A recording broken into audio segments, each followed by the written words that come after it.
Ассалаумағалейкум қадірлі достар. Қазақ әлемге таныту ғылымының қазіргі уақыттағы докторы, профессоры Димаш Құдайбергеннің Америка құрама штаттарында шоу концерті жақында өткенін білесіздер.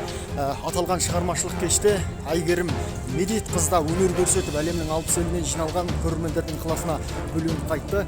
Дәл қазір түнгі сағат 3-тен 30 минут кетті. Нұрсұлтан халықаралық әуежайына күтіп алу үшін арнайы келе жатырмыз.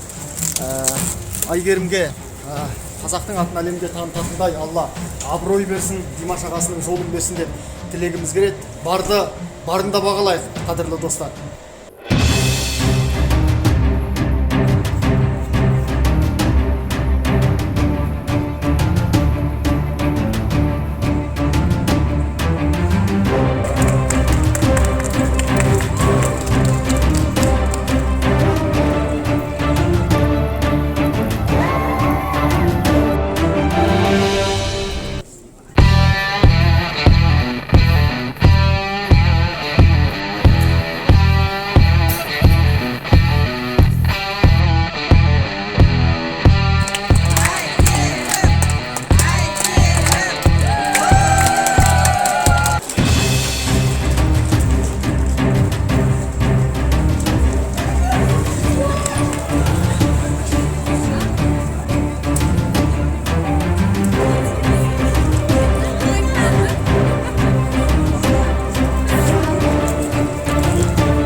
Және мен бүкіл сыныптастарым осы жаққа мені күтіп алуға келіп тұр. Мен өте қуаныштымын және өзім де бұны күткен жоқпын.